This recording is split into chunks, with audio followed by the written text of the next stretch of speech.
Bismillahirrahmanirrahim. Anak mampu memberikan sebuah kebahagiaan yang tidak dapat digambarkan. Kata sebagian besar orang tentang alasan mereka ingin memiliki anak dalam sebuah survei. Demikian pula Allah banyak menyebutkan kelahiran seorang anak dengan kata kabar gembira. Allah berfirman, "Maka kami sampaikan kepadanya berita gembira tentang kelahiran Ishak, dan dari Ishak akan lahir putranya Yakub." Surat Hud ayat 71. Dalam ayat lain Allah berfirman, "Wahai Zakaria, sesungguhnya kami memberi kabar gembira kepadamu akan lahirnya seorang anak yang namanya Yahya, yang sebelumnya kami belum pernah menciptakan orang yang serupa dengan dia." Quran Surat Maryam ayat 7. Kita dapat saksikan demikianlah segenap anggota keluarga ketika ada kelahiran seorang anak, penuh sukaria dan gembira, merayakan kelahiran anggota keluarga baru di tengah-tengah mereka. Dalam merayakan kelahiran anak, Rasulullah sebagai teladan kita memberikan petunjuk dalam melaksanakannya, yaitu dengan mengadakan akikah. Akikah adalah salah satu petunjuk Rasul kepada umatnya terkait adab-adab dan hukum-hukum terhadap anak. Lengkapnya tentang petunjuk-petunjuk Rasul terkait masalah anak-anak, kamu bisa lihat di video ini nih. Agar kamu bisa dapat berbagai keutamaan dalam mendidik anak dengan mengikuti petunjuk dari Rasulullah SAW. Di video ini, aku akan bahas lebih dalam secara khusus tentang akikoh, salah satu petunjuk Rasul bagi para orang tua dalam memiliki dan mendidik anak. Sebelum lanjut, buat kamu yang belum subscribe channel ini, agar kamu bisa dapat berbagai video bermanfaat lainnya terkait isu sosial dan pendidikan. Subscribe ya.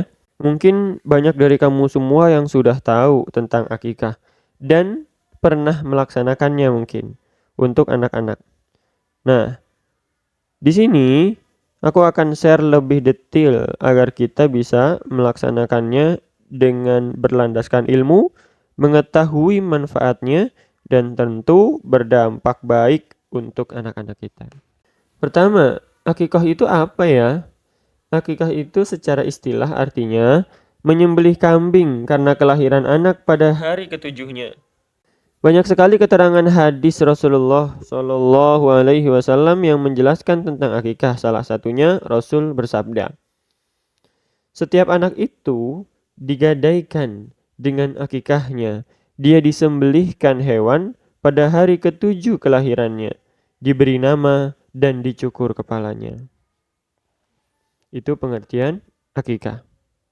Yang kedua, hukumnya. Untuk masalah hukum, para ulama berbeda pendapat. Ada yang menetapkan hukumnya wajib, ada yang menetapkan sunnah, dan ada pula yang menganggap akikah tidak termasuk dalam syariat Islam.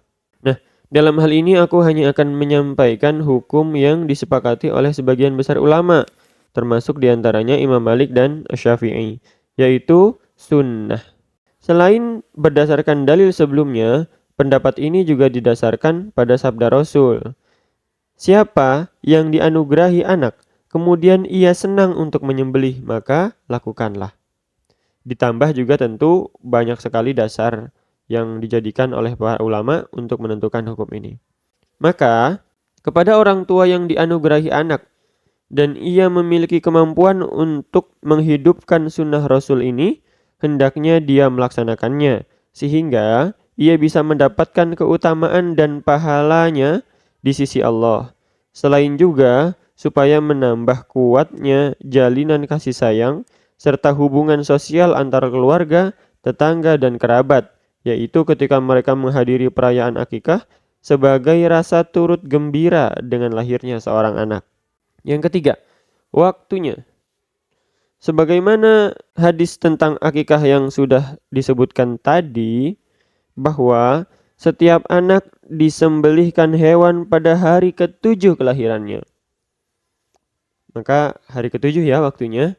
Akan tetapi, ada pendapat lain yang menyatakan pelaksanaan akikah tidak harus pada hari ketujuh. Perintah itu hanya berbentuk anjuran. Seandainya dilaksanakan pada hari lain karena sejumlah alasan, maka akikah itu tetap sah.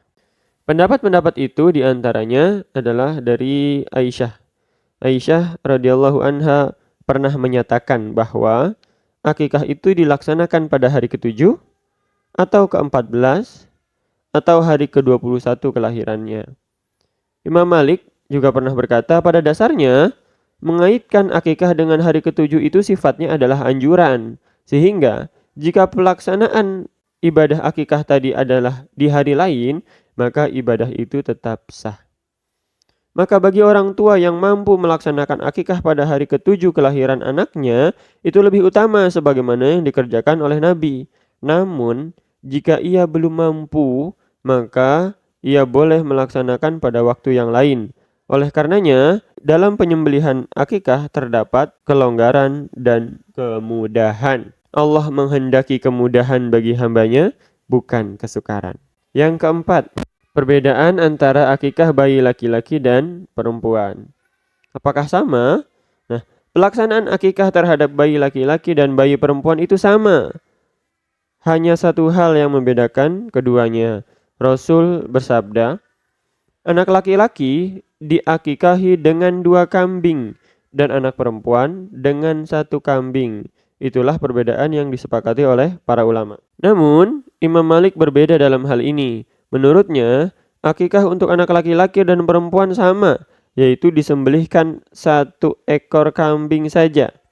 Pendapat Imam Malik ini didasarkan pada peristiwa Rasulullah ketika mengakikahkan Hasan dan Husain cucu beliau, yaitu dengan 1 kambing dan 1 kambing. Dr. Abdullah Nasih Ulwan menyampaikan dalam Tarbiyatul Aulad fil Islam bahwa buat kamu yang diberi rizki dan kenikmatan harta lebih oleh Allah, hendaklah menyembelih untuk bayi laki-lakinya 2 ekor kambing, sebagaimana yang ditetapkan Rasul. Demikianlah seorang muslim harus menerima dan melaksanakannya.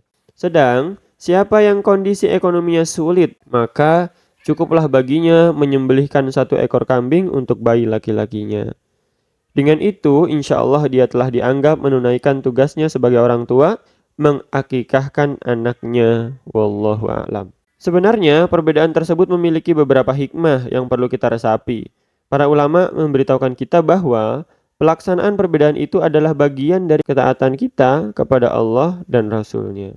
Demikian ciri-ciri seorang muslim, yaitu menjadikan Allah dan Rasul-Nya hakim atas apa yang diperselisihkan, lalu menerimanya dan taat dengan sepenuh hati tanpa keberatan. Selain itu, dilebihkannya jumlah sembelihan untuk anak laki-laki adalah untuk menampakkan kelebihan laki-laki daripada perempuan dalam hal fisik dan tanggung jawab. Karena selanjutnya, pada masa dewasa laki-laki dituntut untuk memimpin dengan baik, minimal keluarganya, dan dalam skala yang lebih besar, memimpin manusia seluruhnya. Ini sejalan dengan berbagai perbedaan syariat yang menyangkut perbedaan laki-laki dan perempuan. Seperti dalam penerimaan warisan, seorang anak laki-laki menerima 2 kali lipat yang diterima saudari perempuannya. Semua kelebihan pemberian Allah berujung pada besaran tanggung jawab yang akan datang padanya selanjutnya. Kalau kata paman Ben, pamannya Spiderman,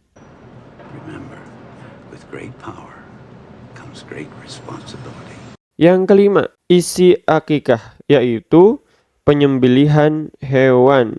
Pada dasarnya, syarat-syarat atau apa yang ada pada penyembelihan hewan akikah itu sama dengan penyembelihan kurban biasa. Seperti kambing atau dombanya sudah berusia 1 tahun, bebas dari cacat, dan hewan itu tidak boleh diperserikatkan.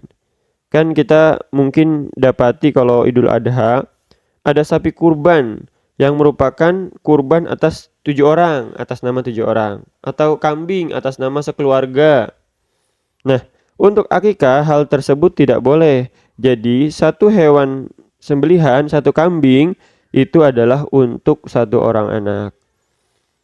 Menurut Ibnu Qayyim, hewan yang digunakan untuk disembelih pada akikah juga boleh dengan sapi atau unta dengan syarat tertentu.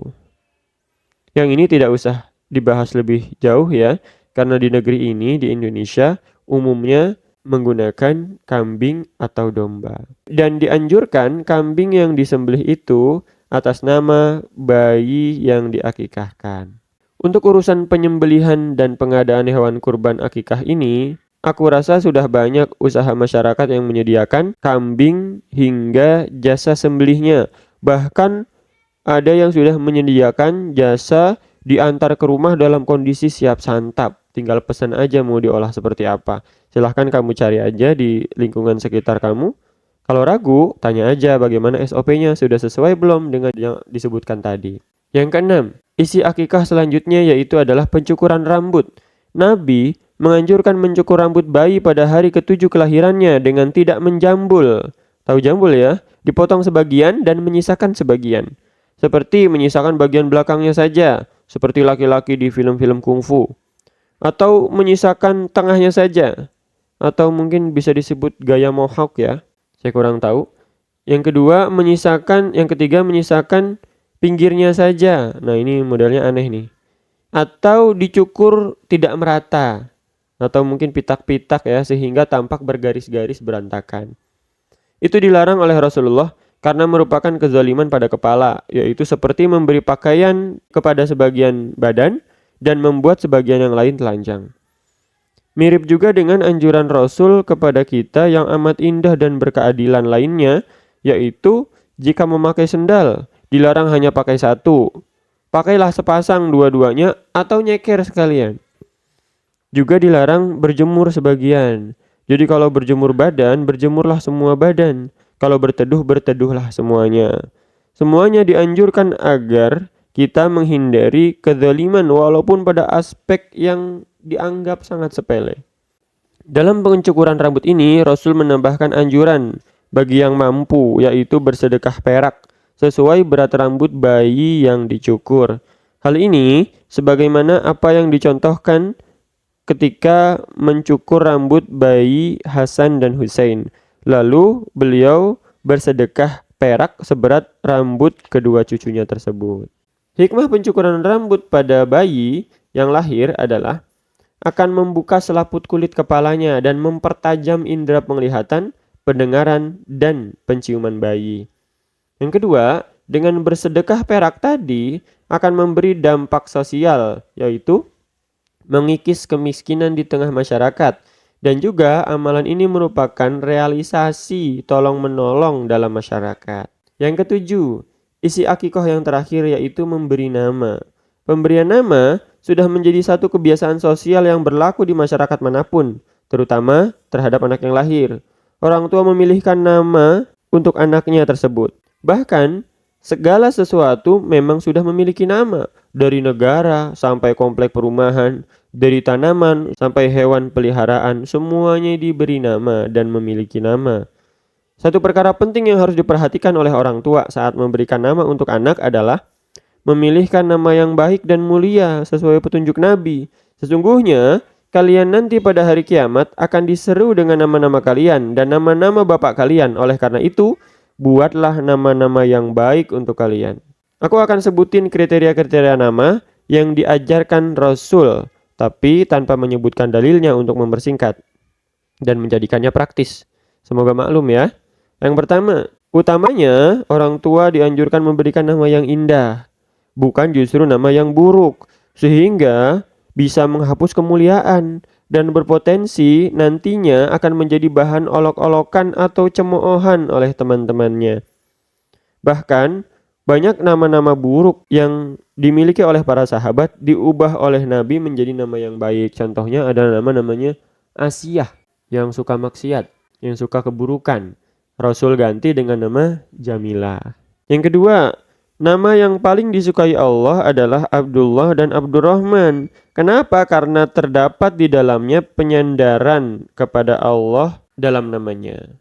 Hamba Allah, hambanya yang maha pengasih, hambanya yang maha penyayang. Ya. Abdullah, Abdurrahman. Yang ketiga, menghindari nama-nama yang bermakna pesimistis seperti hazan, kesedihan, miskin misalnya, atau fakir dan lain sebagainya. Karena nama itu kenyataannya mampu mempengaruhi suasana kehidupan. Kita berlindung dari hal tersebut. Yang keempat, menghindari nama-nama khusus Allah seperti Aziz, Khalik, Razik, dan lain sebagainya. Yang itu semua merupakan nama-nama Allah dalam Asmaul Husna. Sedangkan Allah nggak suka itu. Dan orang yang paling dibenci Allah pada hari kiamat adalah yang memiliki nama Malikul Amlak, Raja di Raja, atau Maharaja. Kenapa?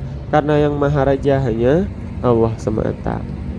Yang kelima, menghindari nama yang terlalu optimis seperti Aflah, si paling untung, Najih, si sukses, Yasar, mudah, atau Robah, si untung. Kenapa nama-nama optimis tidak boleh? Jadi, dilarangnya nama ini oleh Rasul adalah agar terhindar dari sifat lawannya ketika ditambahkan kata tidak. Misalnya, di kelas, guru mengabsen muridnya. Nah, di antara nama muridnya misalnya ada yang namanya si sukses atau sukses. Ketika dia tidak hadir, sukses, maka teman-temannya menjawab, tidak ada sukses. Dikhawatirkan itu mempengaruhi si sukses tadi karena perkataan adalah doa. Maka lebih baik kita berhati-hati dalam hal ini. Yang keenam, menghindari nama-nama dengan nama sesembahan lain. Seperti kalau zaman Rasul ada yang namanya Abdi Manaf, Abdi Syam, Abdul Uzza, Abdul Dar. Itu tidak boleh. Kita hanya Abdullah, hambanya Allah. Yang ketujuh, menghindari nama-nama yang berbau cabul. Seperti misalnya si seksi atau si pecinta dan lain sebagainya yang nama-nama berwarna cabul dan semisalnya. Yang kedelapan, dianjurkan juga menggunakan nama-nama para nabi. Itu dipersilahkan, bahkan baik. Nabi Sulaiman, Nabi Daud, Nabi Nuh, Adam, Ibrahim, Yusuf, dan lain sebagainya. Silahkan dapat digunakan. Itu semua kriteria nama yang dianjurkan Rasulullah yang sejauh ini aku mampu kumpulkan dan ringkaskan di sini. Kalau kamu mau nambahin, melengkapi, silahkan tulis di komen ya. Semua ini diajarkan agar kita terhindar dari dampak-dampak keburukan dari nama-nama yang salah. Karena bahkan di Indonesia sempat beberapa waktu yang lalu ada orang tua yang memberikan nama dengan nama-nama yang unik ya. Mungkin tampak unik tapi sebenarnya cukup berbahaya. Seperti ada yang memberi nama Raja Jin lah, Iblis, Setan, dan lain sebagainya. Gak tahu apa niatnya. Tapi faktanya ini terjadi dan sungguh miris. Walaupun beberapa kabar selanjutnya bahwa orang tuanya mengganti nama anaknya. Kenapa? Karena tentu pengaruh-pengaruh yang tidak baik itu senantiasa terjadi kepada anak tersebut sehingga mengganti namanya. Ya memang demikian nama. Nama tidak hanya sekedar nama dalam Islam. Nama adalah sesuatu yang sangat penting dan di dalamnya juga terkandung sebuah doa. Kira-kira itu yang dapat aku sampaikan secara lebih detail tentang akikah. Dari pengertiannya sampai apa peribadatan atau ritual-ritual ibadah yang ada di dalamnya. Semoga bisa menambah wawasan kepada kamu semua dan bermanfaat dalam kehidupan kita semua. Kalau video ini bermanfaat, silahkan like dan share agar orang lain dapat menerima manfaatnya juga. Jangan lupa subscribe. Alhamdulillah, semoga bermanfaat.